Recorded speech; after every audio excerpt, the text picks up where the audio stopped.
You can't just help but dance to our theme song. Like seriously, it's so I have this good. weird background. That's one from one of my games. You're like, that's not what it's That's supposed not to what it's be. supposed to be. It no, it's not. It's supposed to be. That's what it's supposed to be. Totally in sync. Actually, it's supposed to be this. There we go. See, if I add a background, my video is gonna get all choppy, and that's not gonna be That's great. okay. Okay. That's all good. I got one for both of us. So there you Yes, pimp us out with this logo. Hi, internet. As you can tell, with this is gonna be an interesting review. go. But we're here to have a good time. All you Biconics wrestling nerds out there, thank you for tuning in to another live stream of ours. Me and my TNA co-host, or one of them, I should say. If you couldn't already tell from the scrolling ticker at the bottom, we are here to review the TNA No Surrender 2024 PLE for TNA Wrestling that took place in Louisiana this past Friday, February 23rd. It's really weird because the pay per view happened Friday and we're reviewing it now. But trust me, we were busy this weekend at the Biconics because the TNA boys had no surrender. The WWE boys had Elimination Chamber last night. Or this morning if you chose to stay up until 2 a.m. in the morning to watch it on Saturday. I did not because I wanted to sleep. But this is going to be an interesting review because, as I said, my name is Mikey El Jefe himself here. Joined with me is one of my TNA wrestling co-hosts over at the Takedown Truth. You know him, you love him. You can find him reviewing TNA and NXT with me. I have Will, also known as Papa Oso around these parts. Will, thank you for staying up late to review this with me. Of course. Always. Love it. Unfortunately, we are missing our other co-host, Andrew. He's been busy with theater life and also shared some exciting news with us, which I'm super happy for him and his family are expanding. So that is a beautiful thing as always. But fret not, internet. He will be back next week. I am super excited to have him. It's really only been 2 weeks, but Andrew, we love you. We miss you. And we're super happy to have you back. We're also really excited that you let us be a part of your life and share some awesome news. Speaking of sharing things, before we jump into this pay-per-view proper, let's just do some housekeeping out of the way so that way we can just talk about this pay-per-view in general. You can, if you enjoy all the stuff we do, we are doing this live stream via Facebook, Twitch, YouTube. We're even live streaming this on Twitter somehow. It's I don't know how the internet works, but we are plastered our faces all over the place. But you can also find all this stuff on the YouTube channel. You can follow us all over the social medias at the BC WrestlePod that we have displayed underneath our names here on the screen, which is really, really fun to watch. And of course, if you can't watch our beautiful faces, you can listen to our beautiful voices as we have audio versions of all our reviews, and you will get an audio version of this review as well. So you can take us along for long car rides, for when you're at work, when you're trying to study for a test, or if you're taking care of business on the porcelain throne. We don't care where you listen to us, just listen to us. And then, obviously, excitingly, we're going to keep mentioning it until we get close to it. The Biconics are going to be live and in person for the first time at the New Jersey WrestleCon, May 18th, May 19th in Middleton, New Jersey. We are going to be there. We're going to have a table. Come say hi to us, chat with us. We're going to have some fun merch. We want to meet you guys that are in New Jersey. And hopefully we can also say hi to some of our favorite wrestlers that are planning to be there. Nyla Rose, if you watch this, please be there because I want to say hi to you. You are amazing. Great. Please. That's not stalkery at all. I mean, that's very fair. But no, seriously, I'm super excited to kind of have us there. I would like to shout out Adolfo for, letting us know and kind of setting that all up for us. And then we've been working behind the scenes to get slowly ready for this. So I'm super excited. And my goodness, it's going to come before we know it. Alrighty, Will. So before we get into the pay-per-view, we briefly mentioned this offline. So I would like to set the record straight. Before we get into this pay-per-view, I want to acknowledge the fact that this pay-per-view was live from Louisiana.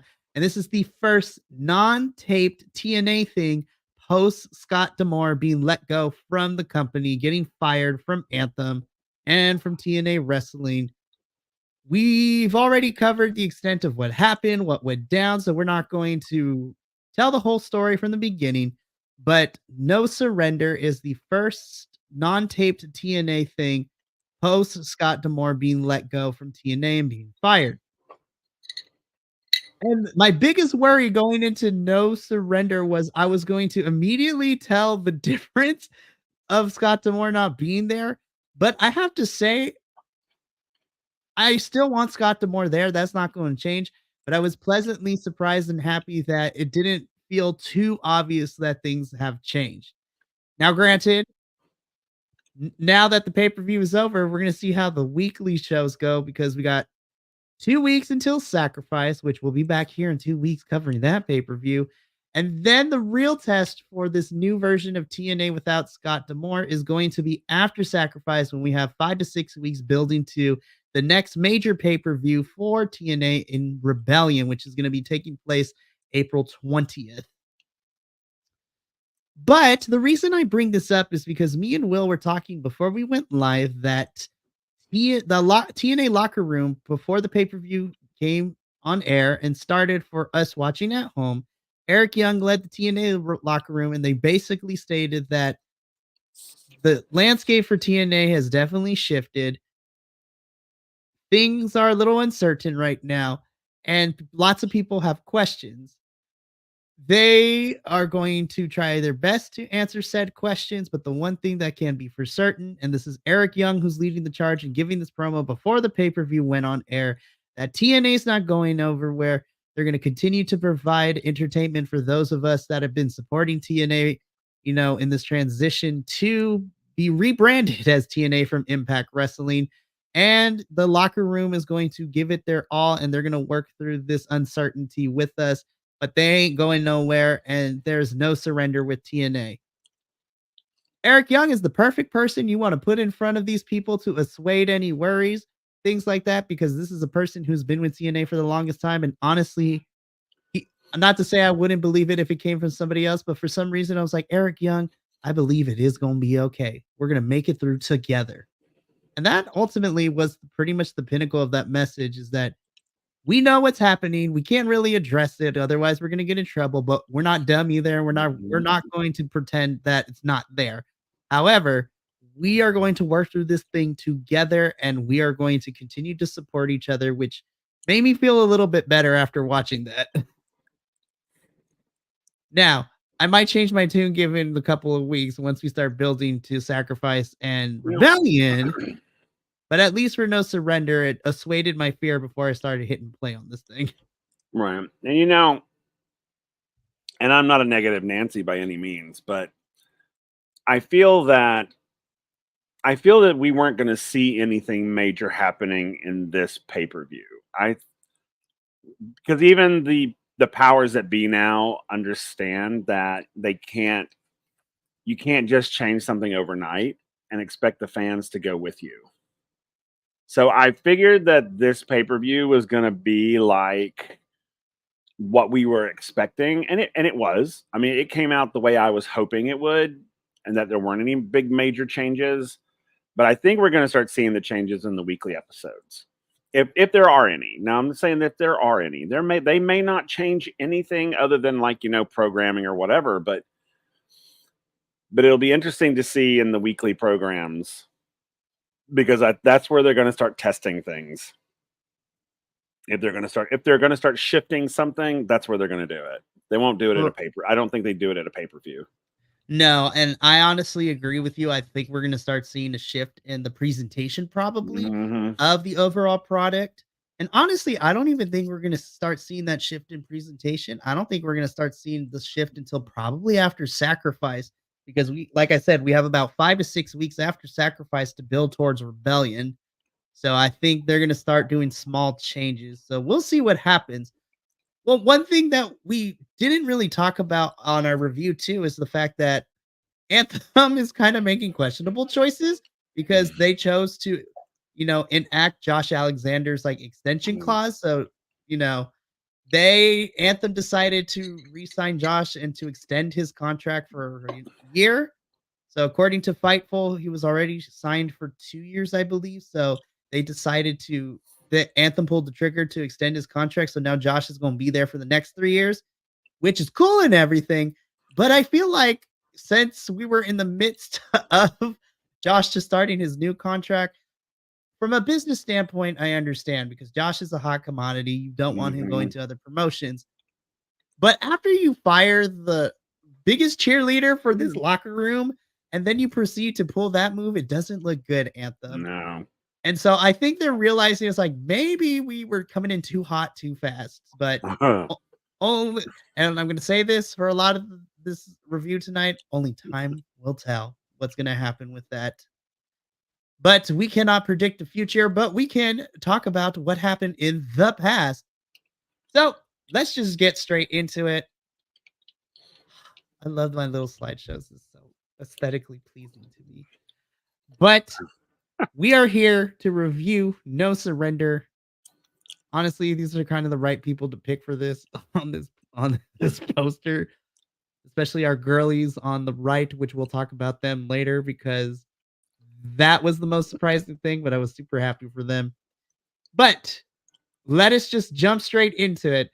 So, as always, like with most of these pay per views, we get a countdown to No Surrender show. So, the first 30 minutes before the actual pay per view goes on air, we had two pre show matches. So, we're going to talk about those before jumping into the main card. So, the pre show kicked off with a tag team match. We saw Speedball Mountain, the team of Mike Bailey and Trent Seven, taking on their eternal rivals as of now, the Rascals.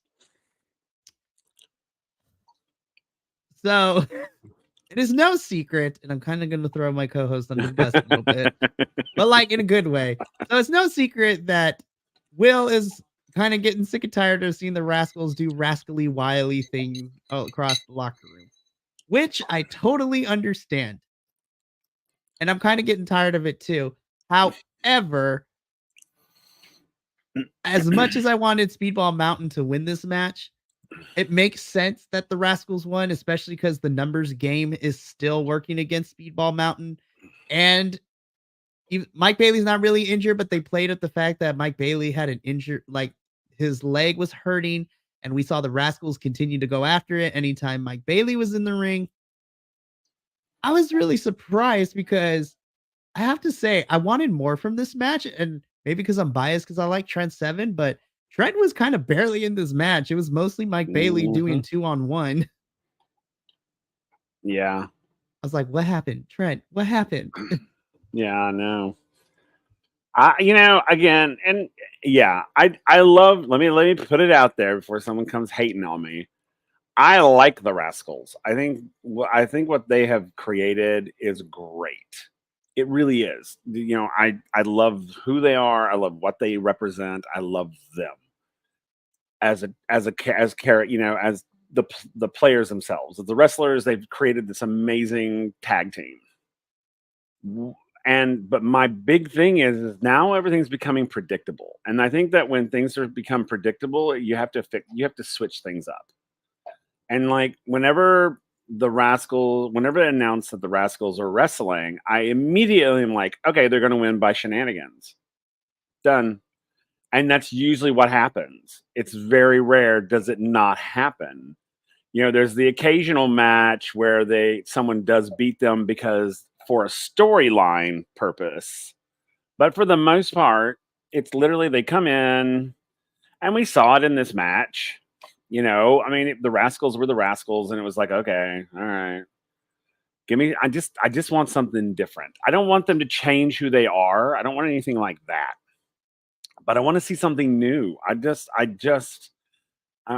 tired of, and I'm also, the other thing I'm tired of is that when their opponents fight them, their opponents are surprised when they do something that, they're not supposed to.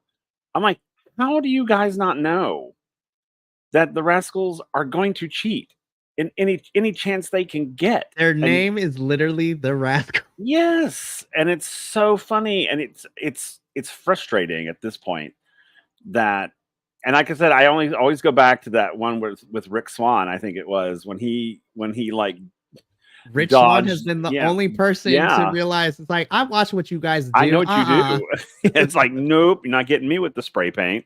And they got each other, and it was like, that's what I see now. If in this match, if I had seen more of that, I would have been. And maybe that's what it is. Maybe it's the other teams that are frustrating me, not necessarily the Rascals. Maybe it's the other teams because they're so like, what? They're cheating? Yes. It's like, how many times? Mike Bailey, how many times have you wrestled the Rascals and they not cheated? Specifically, like, you have had quite a few interactions with Trey Miguel, like, over the last couple of months or so. I was like, okay, so before we go down this rabbit hole of just nitpicking, so I agree with my co-host here. Anytime the Rascals are on screen, I know what I'm getting. I want a new dimension from them. Like, I want they could continue to be like Yes. little like turd Shits. Yeah. heels. Yeah, to be little turd heels. But it's really funny to say this because we're watching grown people fight in a ring, like with these weird storylines. We suspend our disbelief with professional wrestling, but like there's a certain point I was just like, I know I'm suspending my disbelief, but come on. You mean to tell me that Speedball Mountain hasn't like seen previous matches the Rascals have been involved in?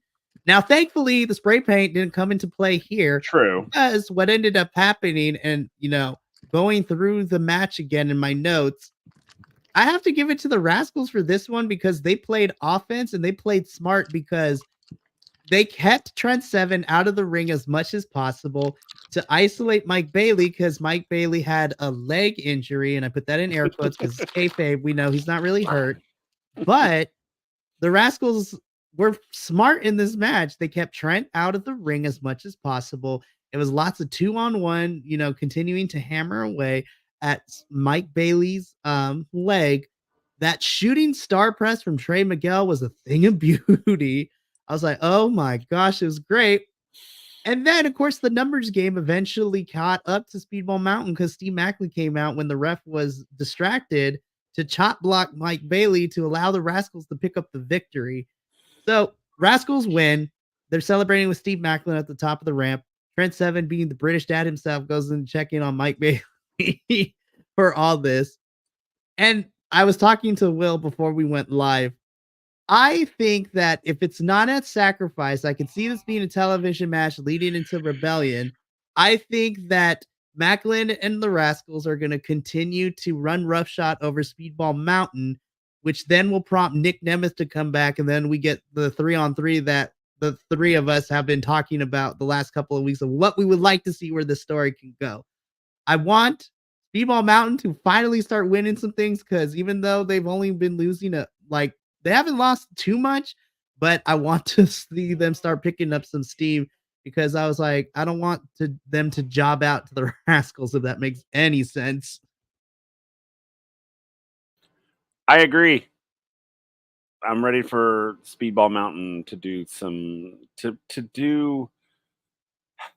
to be more than just tertiary characters. Because right now I feel like they're tertiary. They completely sideline. It's like, oh well, we need these people to wrestle somebody. Oh, let's put Mike Bailey and Trent Seven in the ring with them. They're like almost like an afterthought, and that's annoying because they're both really good, and they're good together as a tag team. So I don't understand why. I mean, I get it, I guess, whatever, but no, I don't. I don't get it. I don't understand. I don't get it. I don't get why you are sidelining such good talent. And I mean, I'm sorry, but I much rather would rather watch Mike Bailey and Trent Seven wrestle legitimately than have watched this match again. This match wasn't Yeah. bad. This match was not bad, but like you said, Trent Seven was barely in it. And I know they were focusing on, annihilating Mike Bailey, knocking him out of the system as much as they can. But it's like, I would rather watch a match that is literally, Speedball Mountain versus someone, as opposed to the Rascals versus, I want them to be first. I want to see their names first. It's like, I just feel like they're not being given their due. And, for whatever that reason is, I don't know, because I'm not involved in the day to day, but it's annoying because they're so good. I'm sorry, but looking back, and I will still to this day, I will refer to this match as when Mike Bailey fought Will Ospreay. That that match alone should elevate these two to some kind of something status, because we know that Mike Bailey could whip butt. We know he can. And this match just made me, or actually didn't make me, made him look like he was nothing.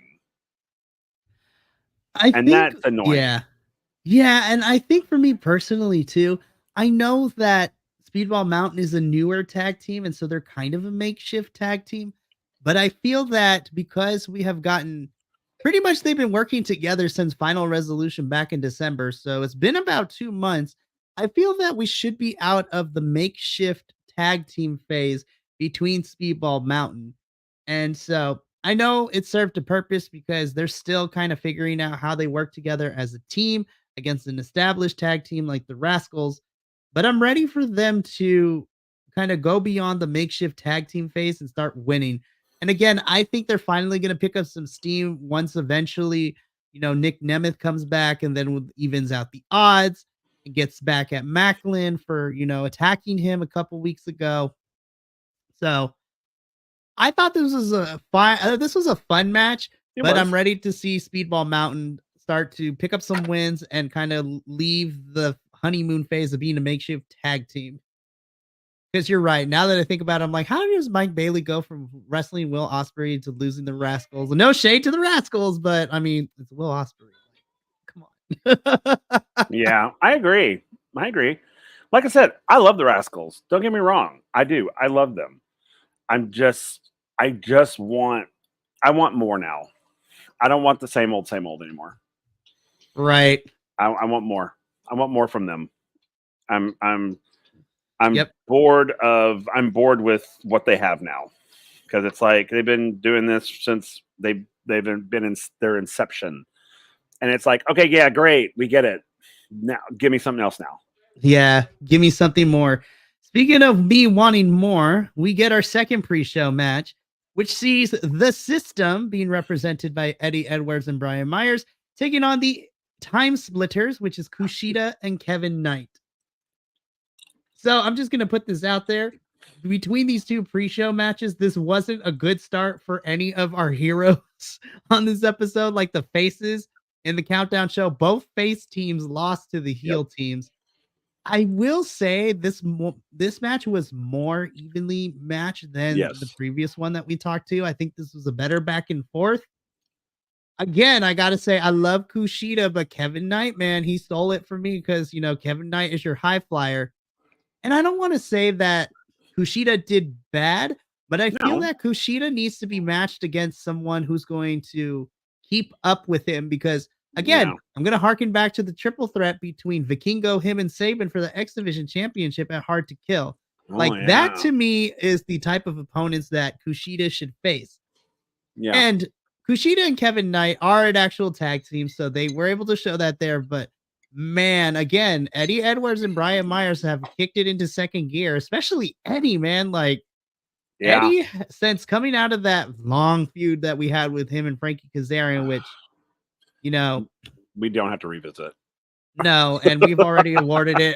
And we here at the Biconics have already awarded it as the worst feud of 2023. I don't care what the other boys said at the end of the episode. That feud went on for like way too long. It was crazy. Way too long.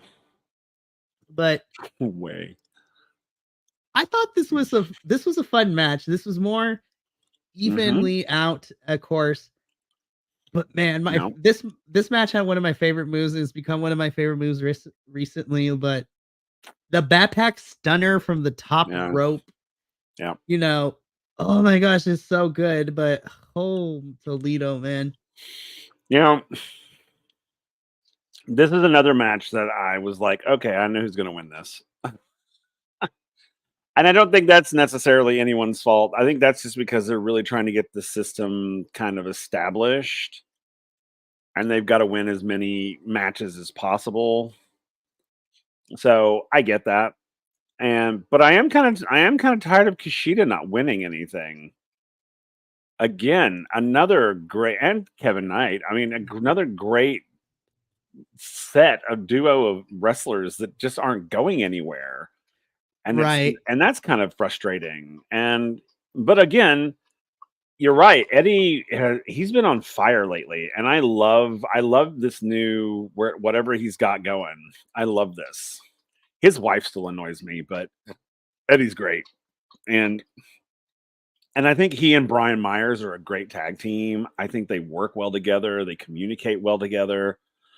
Of course, Kushida and Kevin Knight did too. But I felt like I agree with you. I don't think Eddie and Brian were the right opponents for Kushida and Kevin. I think you're No. right.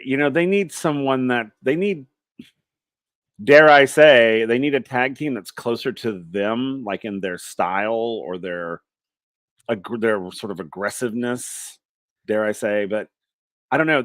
I agree Well, with you. yeah. I Well, agree with you. there's one tag team that can match their aggressiveness that we'll talk about later because it seems Mm. now that we're particularly done with our best of 3 series, that does No, open that's up true.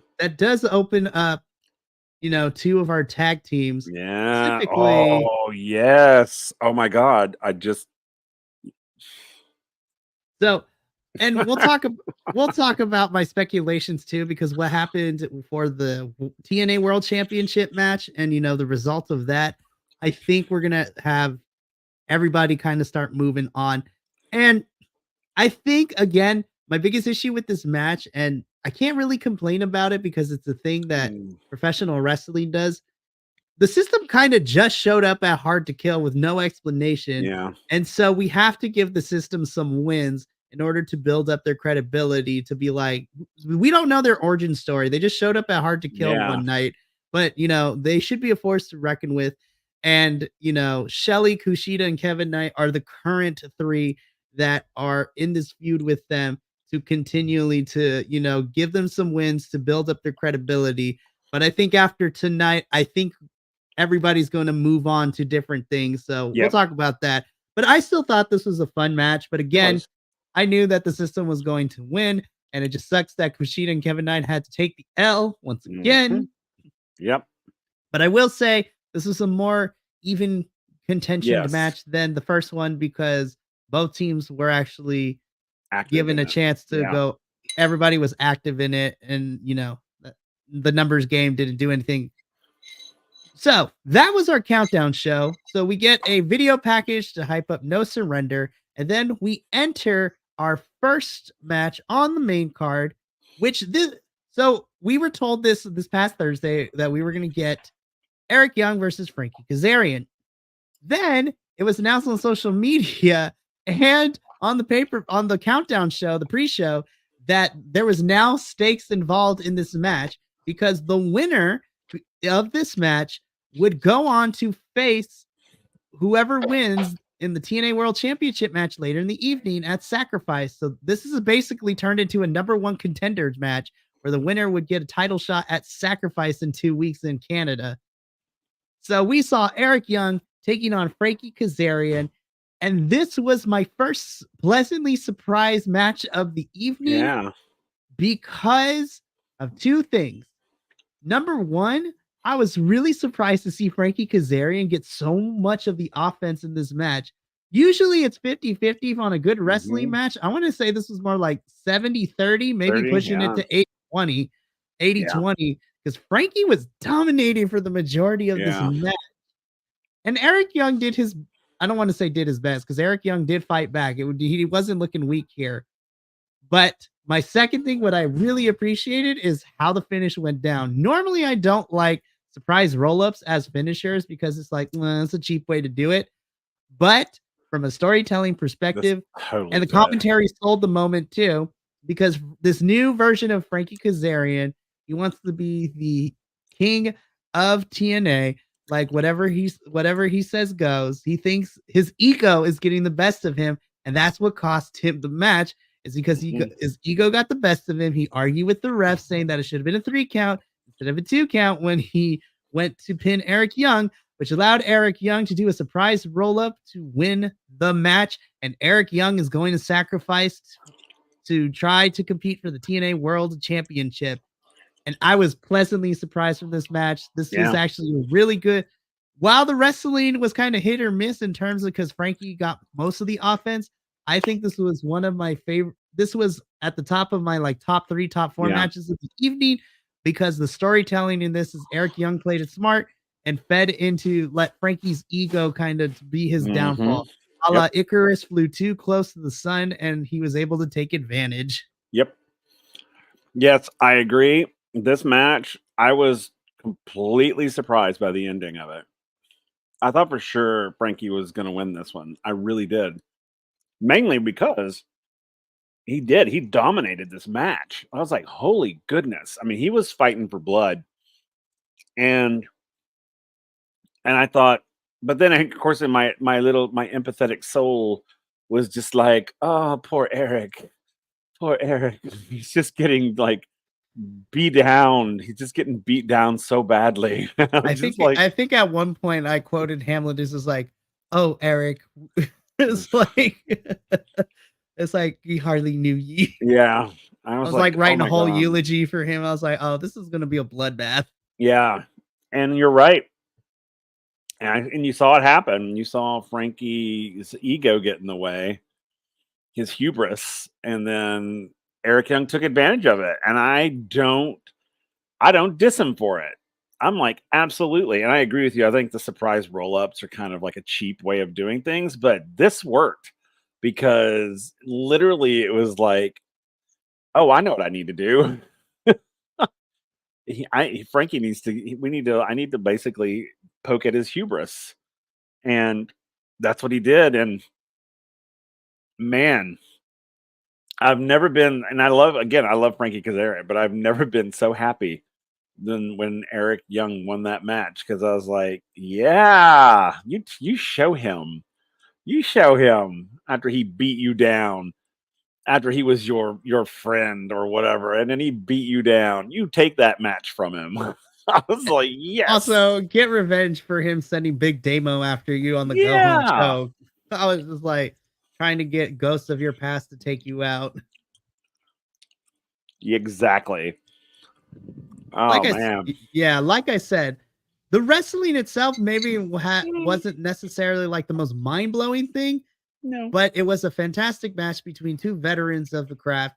But more importantly, I it think was the the story. storytelling in this match Yeah, made me more invested in this before because yeah, this match salvaged Frankie Kazarian's heel promo when he cut after attacking Young, and we got that heel promo, and it turned out to be a whole lot of nothing and like paint by numbers, like I'm the generic villain of the week, like a Power Rangers episode. yeah. It Like, was bad. but what I also really loved, and normally I don't condone violence, but I also love that hubris turned into anger. And Frankie Kazarian lost his mother tucking mind because he attacked the ref. He threw a security guard. Yep. Like he was fighting people left and right. And I was like, oh, Frankie's not done. And I was like, Frankie's going to make an appearance at Sacrifice. I bet you watch. That's going to happen. And then we're going to get some sort of crazy match at Rebellion between these two. Because I'm going to be Yeah. honest. I'm super happy to see Eric Young get a title shot. Do I think he's going to win it? No. There's a slight bit of me though that would be really happy to Yeah, see him win, but you know, I don't want to spoil before we get there who is the champion with right. with the world title, but I don't think so because we're still kind of Mm-mm. We're young still in new. this title reign of Yeah. our world champion at this Yeah. point. But Yeah. I was at first I was surprised to see this match open the main card, but this was a nice way to It open it to was. me.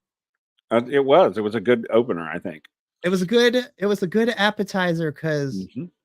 okay, I like talking about this match like this was like me on Adderall. Like this was nuts because then we get our final match in the best of 3 series. So this is match 3 for the TNA World Tag Team Championship match. with each team winning one match Oh, apiece. baby. This was the final to see who would become the championship. We had our challengers, GYV, the Grizzled Young Vets, taking on the champions, ABC. This match did not stop. Once that bell rang, it was go, go, go. And Man. these four men killed it. And honestly, this almost was my match of the night because this is how tag team wrestling needs to be. Oh my gosh, Man. I don't even know where to start, Will.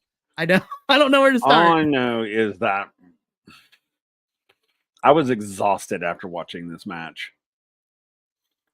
I was exhausted. I I was was just like, sweating and I didn't even do mhm. anything. I know, me too. This match was what I really loved about this match is that you could tell both teams really wanted to win this match.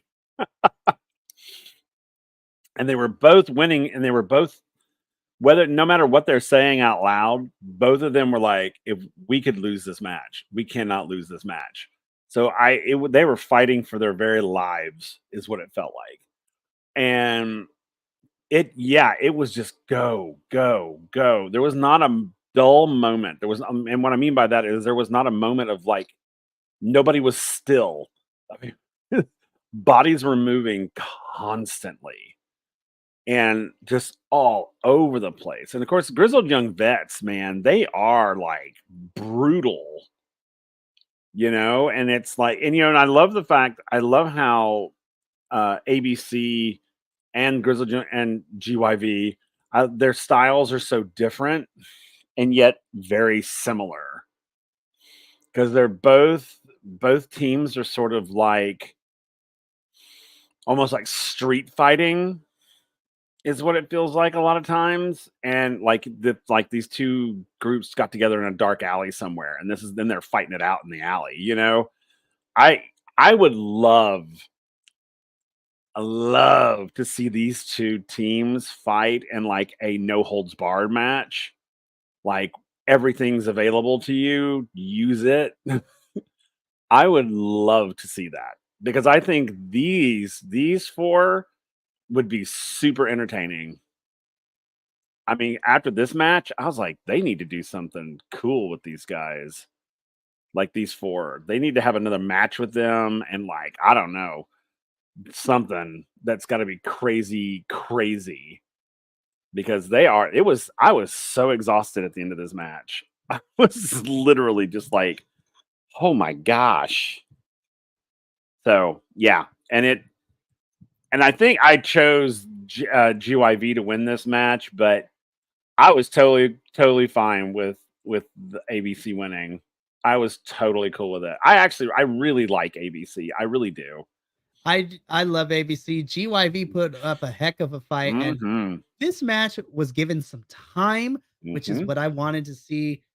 I think one of my favorite moments is like, you know, the GYV gets set up to kind of give a DDT in the corner and to try, and we had Drake trying to dive with a missile drop kick. Yeah. But then Ace Austin pushed him off the ropes and then choked Gibson with the scarf as like a fun visual. It's like, Yeah. Yeah. which is really This match was fun and uh, exciting so good. and The exhausting. Yes, ABC hit the art of finesse to pick up Mhm. the victory, and they won the third and final match, and so they retain their TNA World Tag Team Championships.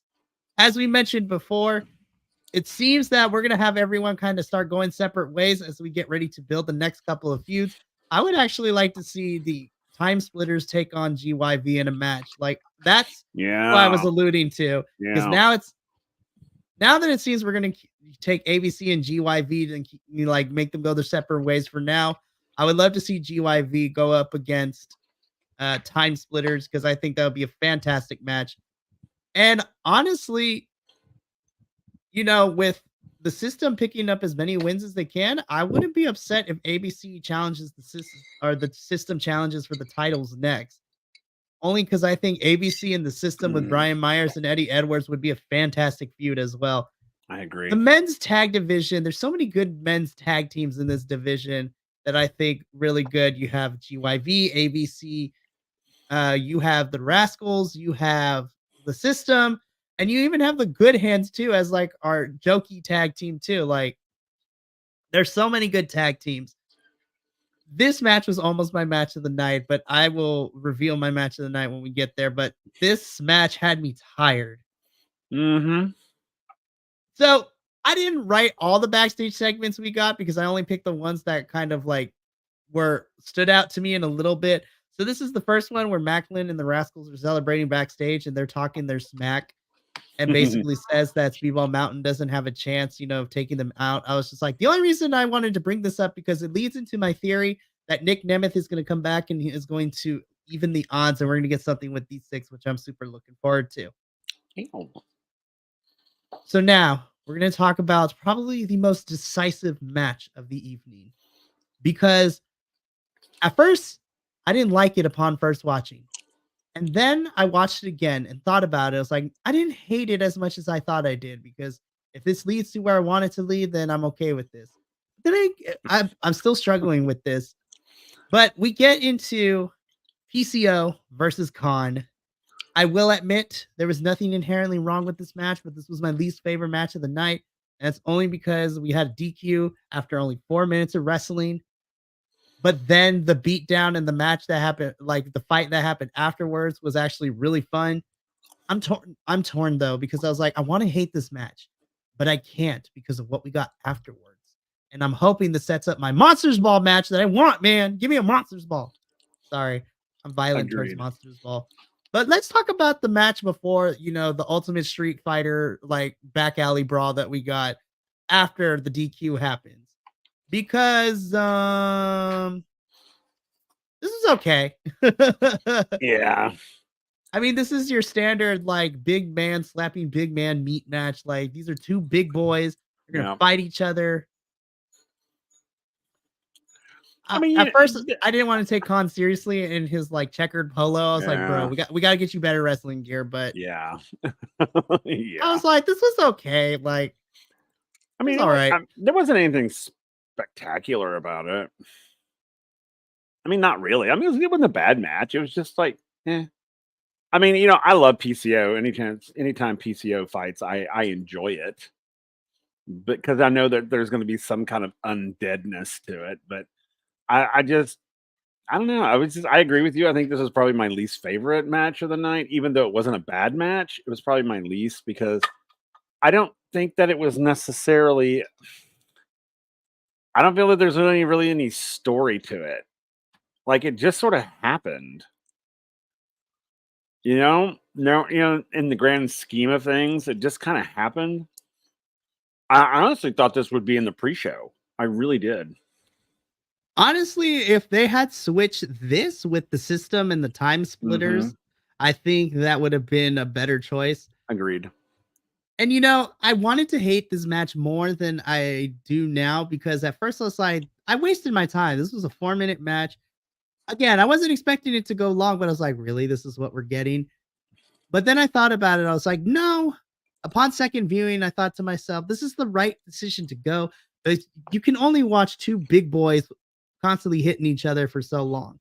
Yeah. What I'm hoping is that because of, and let's talk about it, the brawl that happened afterwards, because they fought refs, they fought people, they were trying to kill each other with chairs.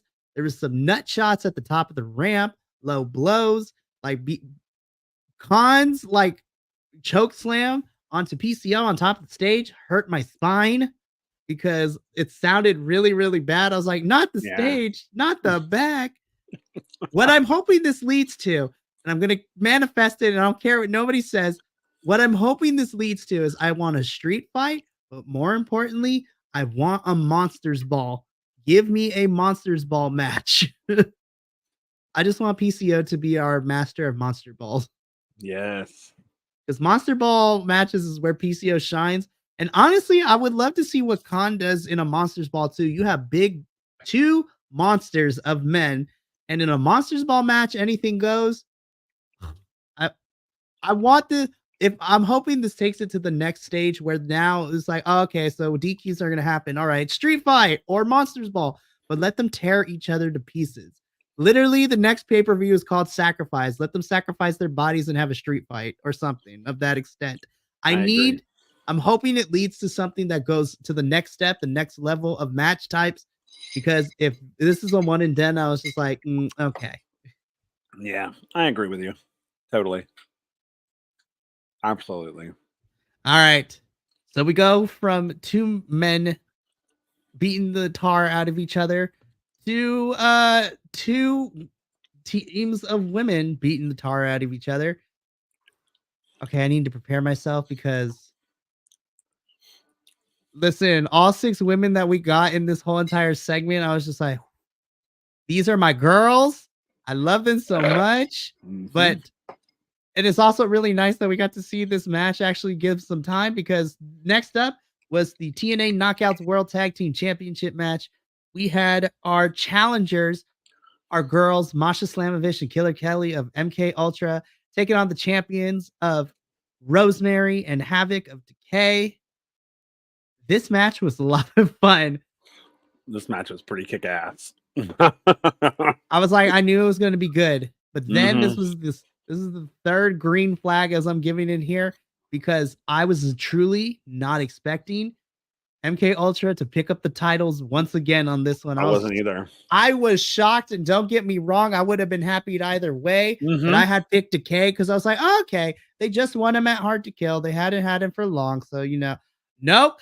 MK Ultra like played it smart. They ran interference, and when Masha Slamovich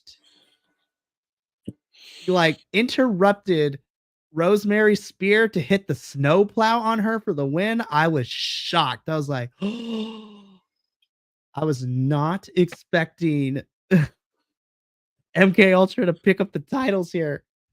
But I was pleasantly surprised. I was like, let's go.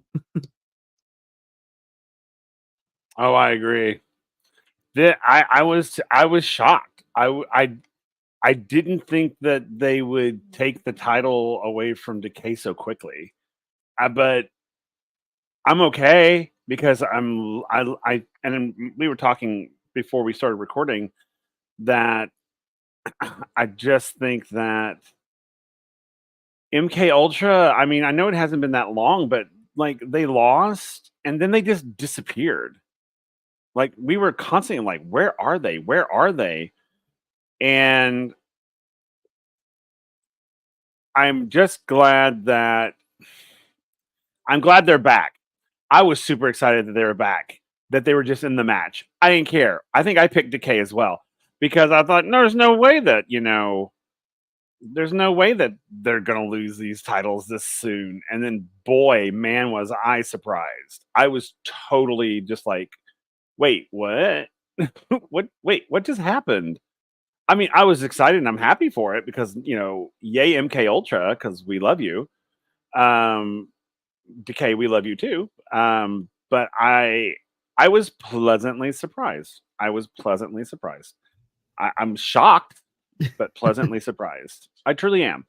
I was very shocked that Decay lost.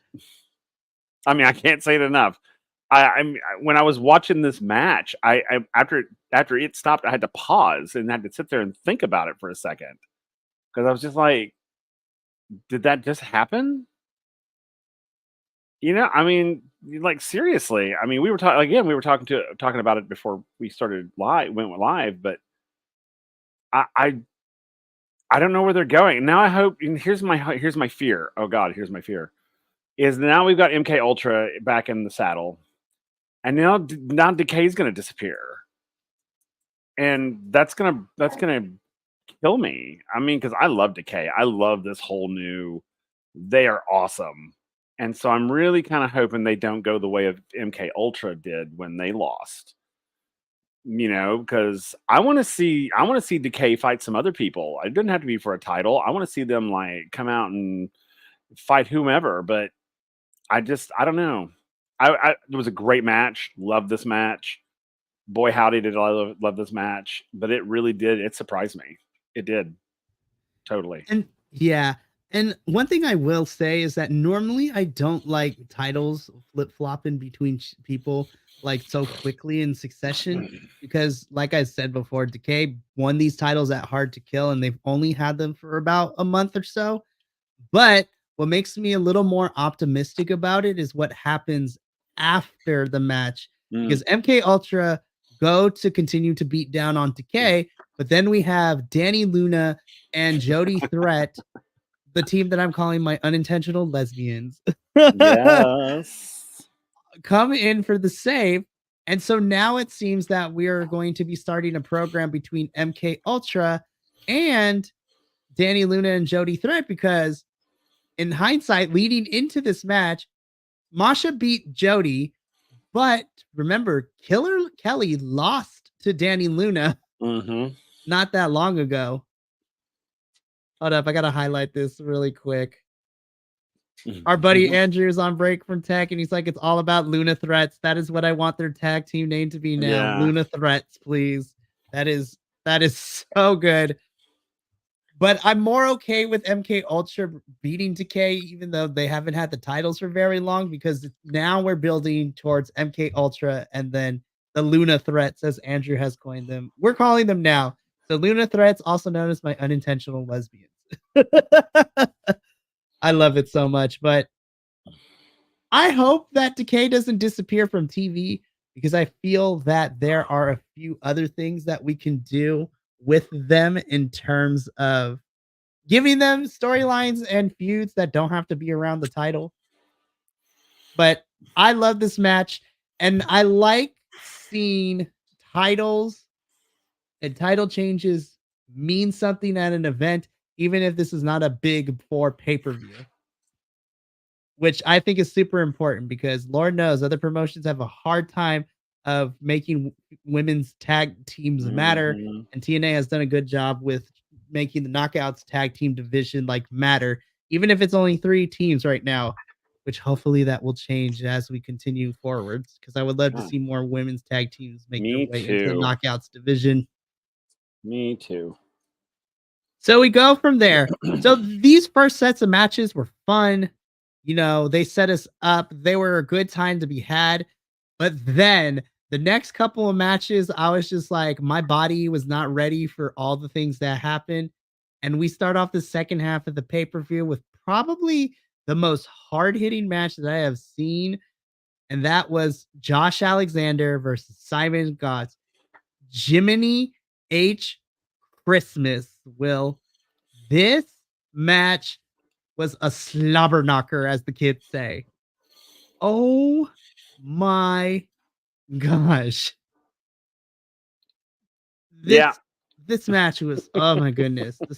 This match was so good. I will admit it did start a little slow for like the first couple of minutes, but then they did anything and everything to leave welts, bruises, and maybe break a couple of ribs in the process.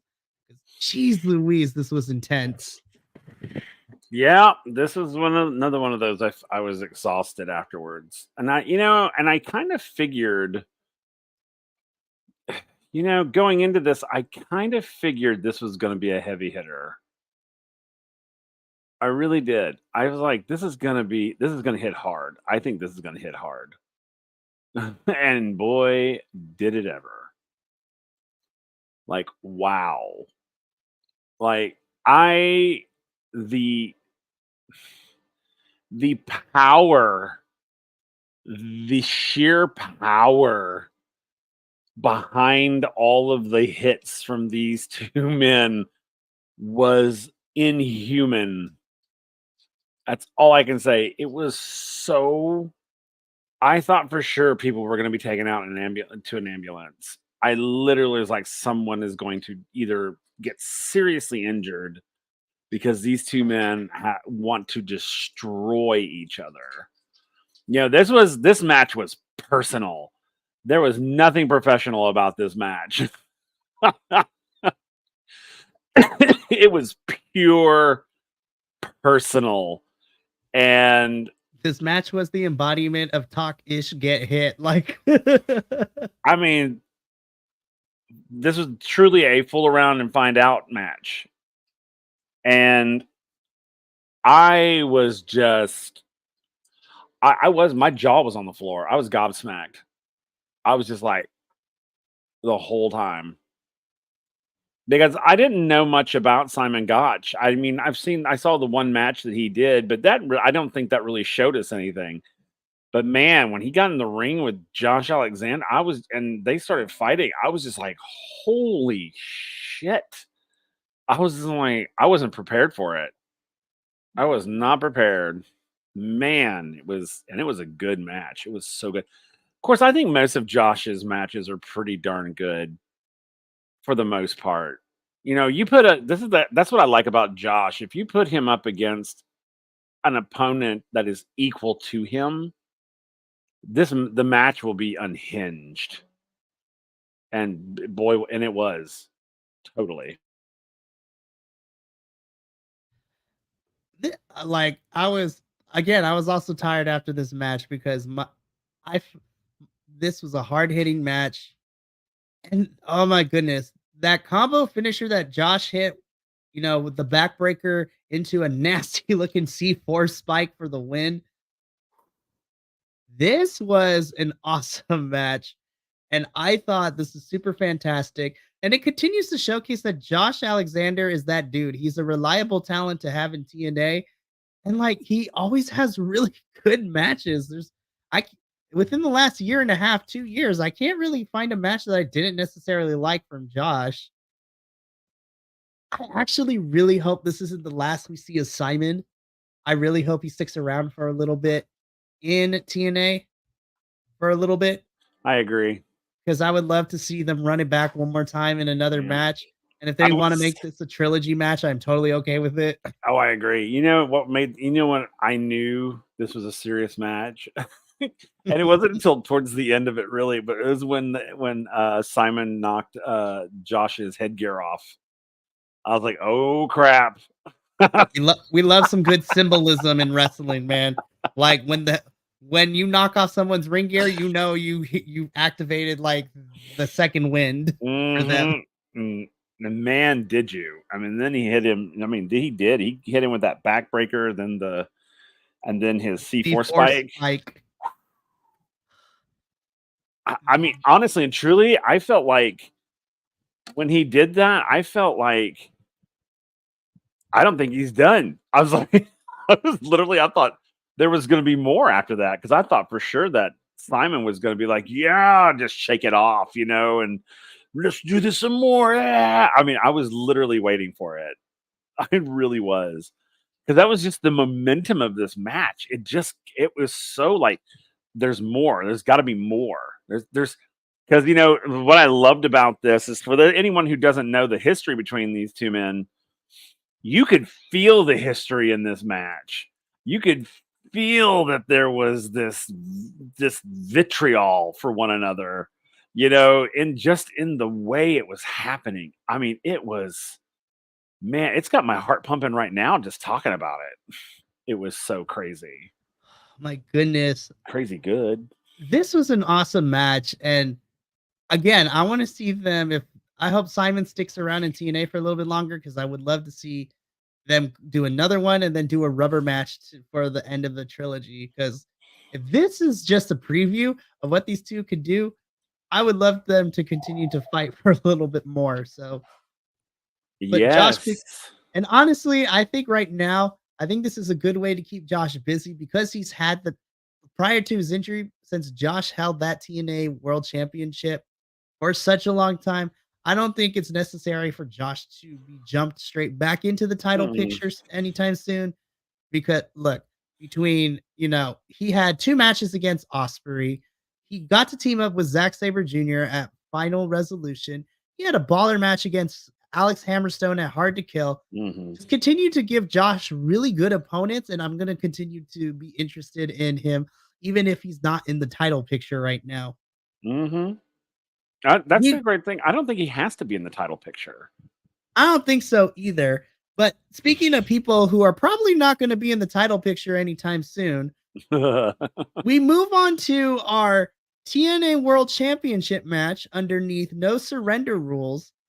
I'm going to be honest, I was kind of surprised to see this here because then once this was announced as the next match, I was like, oh my gosh, they're actually going to have the Knockouts Yeah. Championship match be our semi-main event.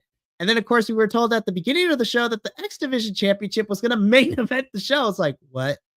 I was a little surprised by that, actually. But I But guess I kind of am, but I'm kind of not. right. But we'll talk about the other two matches Yeah. there because what we got for our main event, I'm excited to talk about it. Yeah, me too, actually. So, whereas Simon Gotch and Josh Alexander was just pure physical wrestling like brutality, this was literally no DQ street fight brutality because Moose and Alex Shelley went to war to try to kill each other. You know what? I'm just going to jump straight into the moment where we got to see visually when Alex Shelley took like the wrench and when he tied up Moose's fingers in the turnbuckle, and then he used the wrench to tighten the turnbuckle to give that imagery of him crushing Moose's fingers within the turnbuckle. I was just like, that is frightening. This is some Final Destination mess, and I'm kind of here for it. Oh, I was very much so. You know, this is this is a really good match. And it's so funny because the second half of this pay-per-view was, I think, better than the first half. Like way, way better.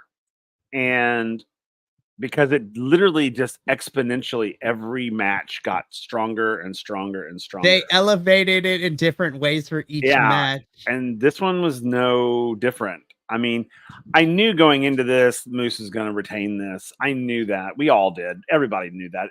All you out there knew that too. But I go back to one of the backstage moments for a second with Shelley and Sabin when Shelley was basically telling Sabin to stay out of it, blah blah blah blah blah. And I still am like, something's going on between Alex Shelley and Chris Sabin. I don't know what it is, but there's a shift happening, and I'm so excited to see in the weeks to come what's going to happen, especially after this match happened and Shelley lost this match. And of course, what happens in the next match too. I'm curious to see where these two go from here on out. But this match, man, Moose is no joke. I mean, neither is Shelley. Don't get me wrong. Alex, I mean, he held his own. I mean, I thought it was very evenly matched. Yes, these two men were like trying to annihilate one another. I think I could feel that Shelley really wanted that title bad, and he was going to do whatever he had to do to get it. And this is what I love about these types of matches, is that it really kind of brings out the heel in all of us. I feel that as a wrestling fan, we have some sort of propensity towards violence.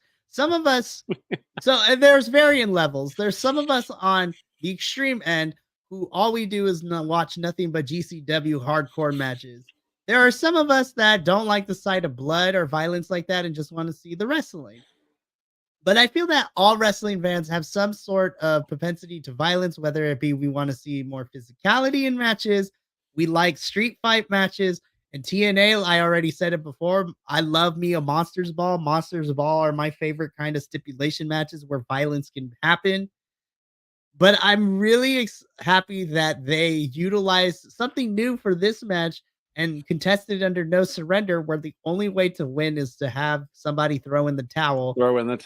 Mm-hmm. And even though Shelley lost, I actually think that his defeat made him look strong because Moose went for a spear. Shelley barely got back up afterwards, ready to fight. Then Moose tied a chain around his shoulder and then hit another spear with the chain shouldered. And then he was yelling at Kushida, threatening to do it again. And actually, I'm not mad at Kushida for throwing in the towel at this point because he's like, no, I'm not trying to get Alex Shelley knocked upside the head with this chain and the spear. Mm-hmm. So, from a storytelling perspective, even though Kushida threw in the towel for Alex Shelley, Alex Shelley was ready to put everything he had on the line and was willing to break his body in order to win this Mhm. championship. So I'm interested to see the directions that both Moose and Alex Shelley go from here because unless we get one more match at Sacrifice, I think that we have closed the chapter on this feud for now. I think both men are ready to Mhm. move on to their Yeah. next challengers or their next feuds and things like that. But man, what a way to end this chapter of the feud. And I just want to say this match just tells everybody out there we all have a little heel in us. I loved it so much. So prior to our next match, we get our concierge chevalier, whatever you want to call him. And he introduces Ash by Elegance, who is coming out to scout our next match. And so she's here to look at the competition. Why was she here? Well, she was here to watch for our Knockouts World Championship match. We have our challenger, Giselle Shaw, who is cashing in, which we did get confirmation from our commentary team that she's cashing in her Ultimate X for this match. And it's Giselle Shaw taking on our current Knockouts World Champion, Jordan Grace. Now, this match may have only went 10 minutes. I'm going to be completely honest, though. I love me some Jordan, but this match was all about Giselle, and I loved it so much.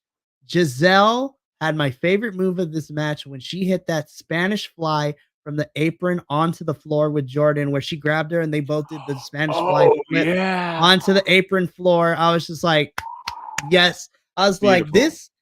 this match to me, from the moment it started to the moment it ended, was more so to show off truly how great Giselle can be without interference from the rest of Yep. the Chantarage. Like Giselle on her own after this match, even though she lost and Jordan retained the title, Mhm. now I'm frightened of Giselle being on her own because like she held her own against Jordan and she answered a lot of Jordan stuff too, which I was like, oh, we actually might see Jordan's gonna lose here. I was like, nah, she can't lose. But there were moments where Giselle made me believe. I was like, oh, maybe she will Yeah. take it from Jordan.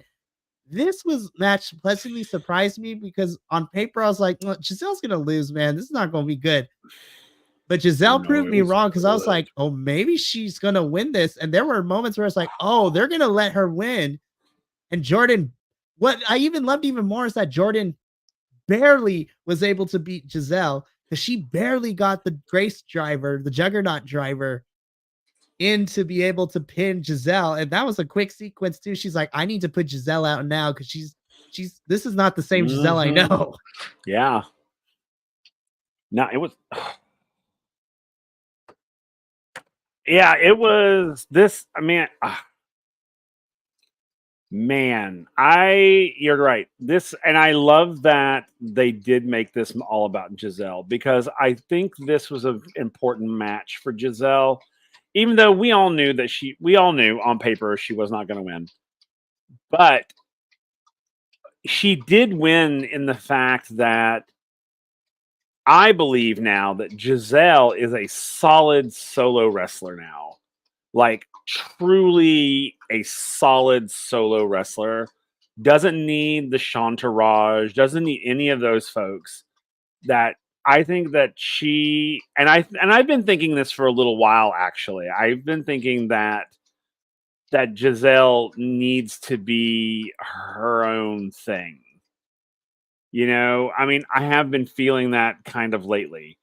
And this just goes to show, even though she did not win the match, she almost won the match. And if I was Jordan Grace, I would be worried because I can see down the road, I could see Giselle taking this title. Like seriously, after this match, I was like, Jordan, I either you took Giselle for granted, or Giselle is just like, bitch, I got it.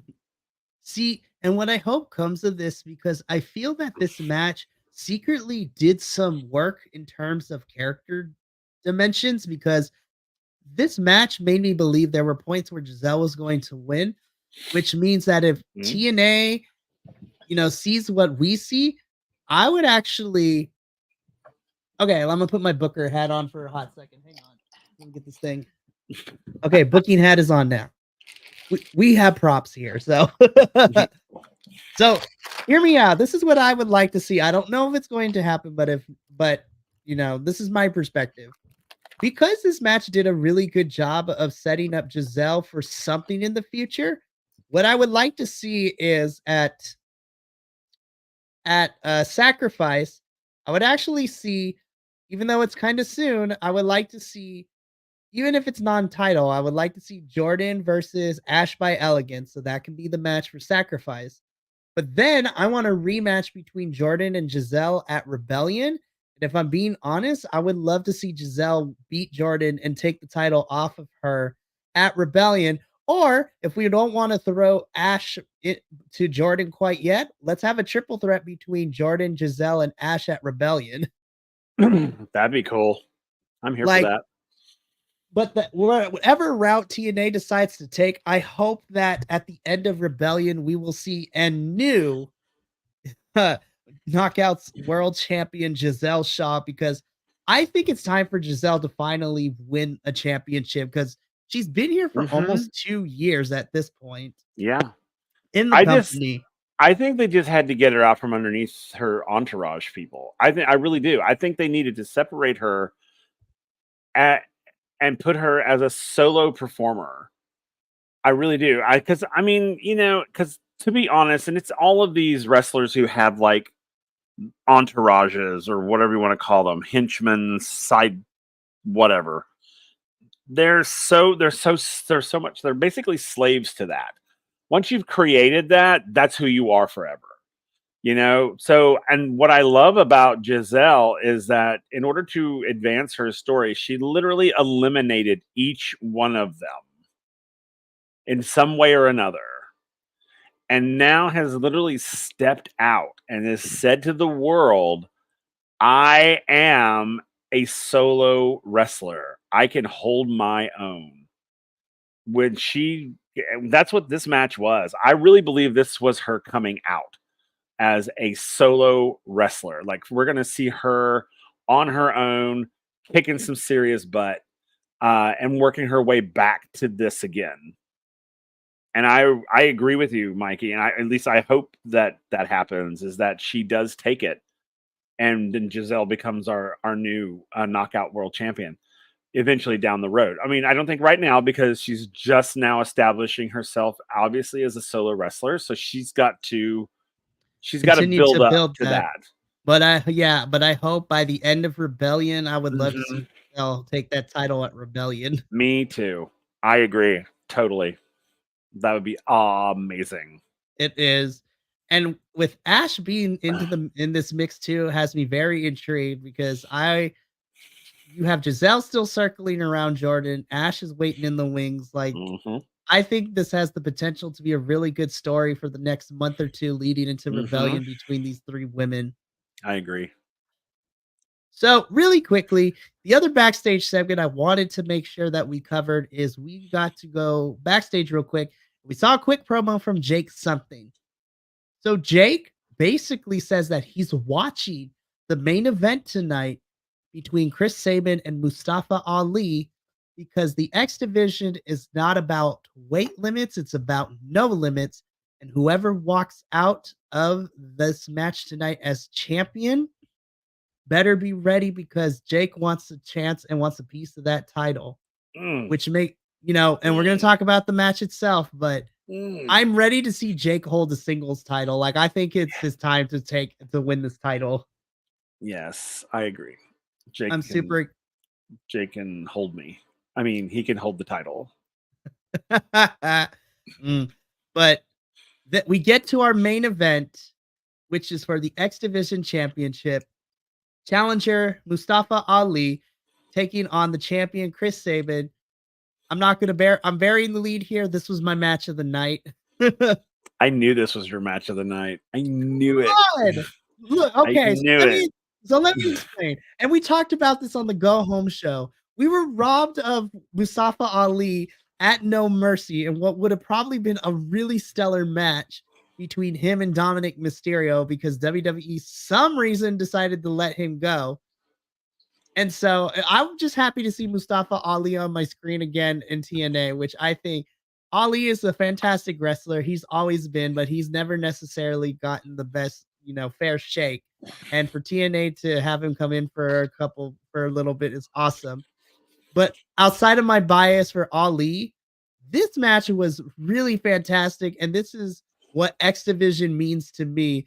You have really good groundwork wrestling, you have some fun high spots like the head scissors from Sabin to Ali to throw him onto the floor was fantastic.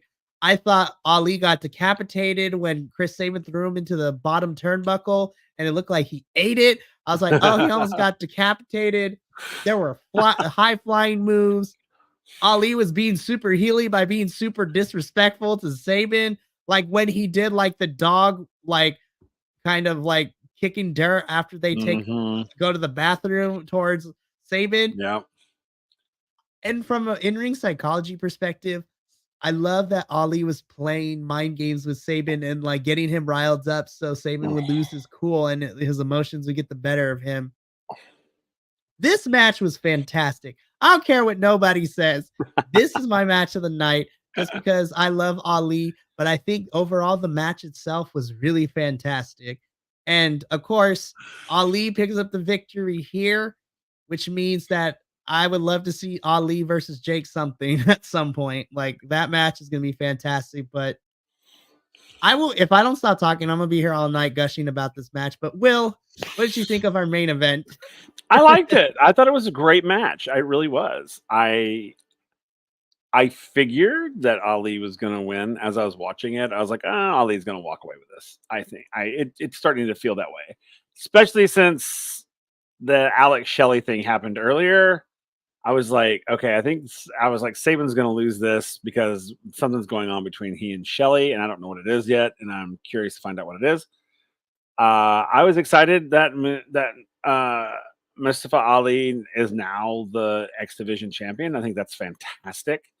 I'm glad that he's back in the spotlight because I really like him as a wrestler. And I love all of his promo stuff. It's super fun. He's all around just really, really fun and really good. So yeah, and I thought this match was pretty on point. It was pretty on point. And I liked it. I really liked it. It was not my match of the night. It was almost my match of the night. My match of the night was Alexander and Gotch. That match it hurt me. And I loved it. But it was very, very close. This one was actually, I was like, oh, maybe this one, because this one was really on point. I mean, it was really, really on point. And I loved watching. This is my first true time watching Ali wrestle. I've seen him in some other little things, but this is the first time I've seen him like wrestle. And I mean, he's good, and I like him. I like his style. I like what he's got going on. Yeah, I like the arrogance. I kind of like that aspect that very juxtaposed, which is very juxtaposed to Sabin. Even though here recently we've been seeing Sabin kind of turning kind of heely. Lately, he punched a dude in the face 2 weeks away. Yeah. 2 weeks ago. Yeah, he punched a dude in the face. I was just like, what is happening right now? So this was, I really liked the dynamic in this match between these two men. I really did. And like I said, it was very close. I literally had to flip a coin. Like literally I had to flip a coin. Right. Seriously, this had it landed on tails, this would have been my match of the night. It really was. And honestly, I can't fault you for picking Simon Gotch and Josh Alexander because to echo what you said, the second half of this pay-per-view, all these matches had the potential to be match of the night because the last half of this pay-per-view, oh my goodness, was just great. Everyone had their stuff. I love this match a lot. I said my reasons why, but I think from a wrestling fan's perspective, for me personally too, what really pushed this match over the edge is to see Chris Sabin is beloved in TNA. Like he's been there from the very beginning, but to see the crowd be so supportive and behind Ali the way they were, that, and to see him win and to finally, funny enough, because his career in WWE, was there for a very long time, and he had never won any type of championship. And we all know how good his wrestling ability is. And for Hmm. him to come in to be so over with the crowd, to have the crowd fully support Ali, and to go up against somebody like Chris Sabin, who is on that level of legendary wrestler status for the X division, for and just in TNA in general, and to have him win this X Hmm. Division championship, just for me as a fan who has been following him for the last 6 or 7 years, to see him be finally validated in the eyes of the wrestling community, kind of pushed this match over the edge for me to be my match of the night, because this has been a 7-year-long journey, and to finally see Ali get the credit that he most definitely deserves made me super happy. And TNA nailed it with the good feel, like the good warm type of feeling to see somebody like Ali win this title. And we get to have him for the next couple of weeks because he's here until the middle of March. So, again, if this leads into Jake something versus Mustafa Ali at some point, I am here for it. But this was a fantastic match. Ali holding up the title, you know, as No Surrender goes off the air, which means we have reached the end of our pay per view. So, Will, I guess the last thing that we have to do now is let's give our final ratings. So we had 10 whole matches, 2 on the pre-show, 8 on the main card. What do on Here at the Biconics, we like to use the empanada scale. So out of 10 empanadas, what do you give TNA's No Surrender? Okay, so I scored it pretty high originally. And then I went back and kind of looked at the makeup of everything. So originally I had given it an 8. And now I'm at more of a 7.5 only. And the only reason is because, well, I thought the pre-show matches were kind of and I thought like the PCO con was and I thought the overallness of it was good. The second half was obviously way better. Now, if I could break it in two, I would give freaking second half of this like a 9 because it was just, I mean, just each one just built up momentum. But I mean, I would probably actually honestly I'd probably put it like 7.75 because it was a good pay-per-view. I enjoyed it. Could it have been stronger? Yeah, it could have, but who am I to judge things like this, to be honest?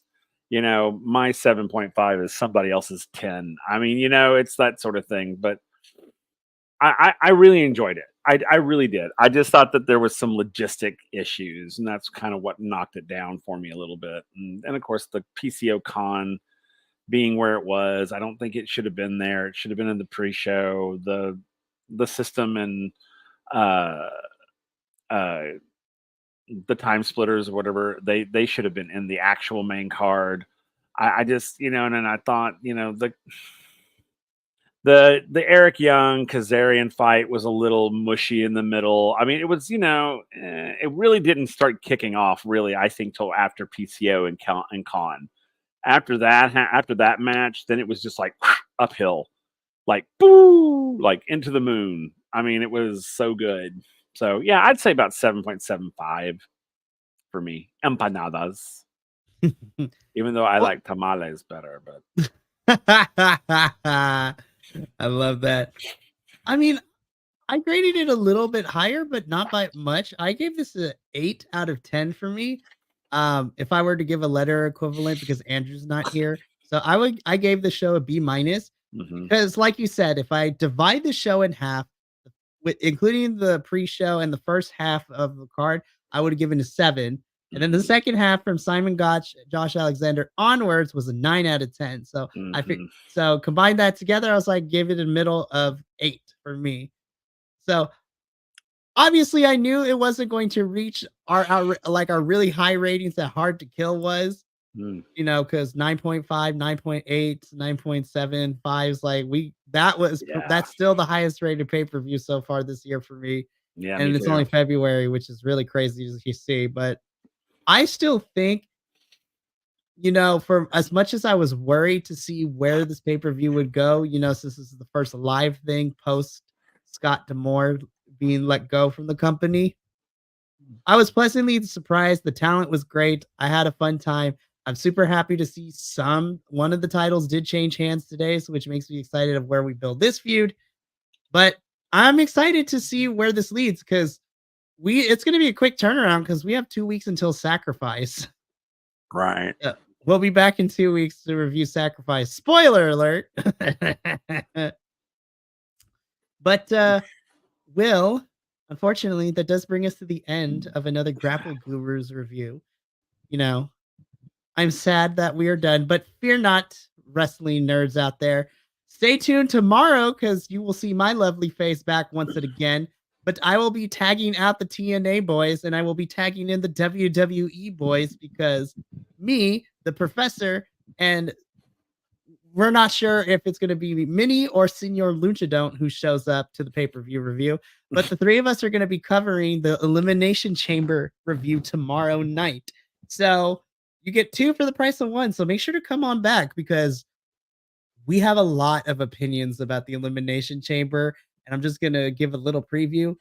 We're going to be all over the place tomorrow night because we're going to be fighting. It's going to be great because we had such differing opinions, but I think we all agreed what our favorite match of the night was, and we all agreed that's the only thing we agree on. So if you want to figure out what that is, you got to tune in tomorrow. But if you can't stop by for the Elimination Chamber review, you can catch an edited review as well as everything else we have here at the YouTube channel. You can follow us on social medias at BC WrestlePod once again. You can take us on the go if you can't sit and watch our beautiful faces. We have audio versions of everything. And we're trying to do this live stream thing. It's crazy. And then you can come see us in person at New Jersey WrestleCon, May 18th, May 19th. It's going to be a really good time. Me and Will are going to get on out of here. It is, well, I mean, it's not necessarily late, but we got to get ready for work and things like that. But thanks for tuning in to another live stream review for the Grapple Gurus. As I said, I will be back tomorrow with the WWE boys. And you can check Will out later this week when he and a returning Andrew help me cover NXT and TNA this week. So I'm super excited. But we're going to get on out of here. From myself, Will, Andrew, and the rest of the Biconics boys, remember, take care of yourself, love one another, and as always, stay Biconic, you guys, gals, non-binary pals, he, she, theys, and gays of the internet. We will see you tomorrow for another live edition of the Grapple Gurus. But until then, adios.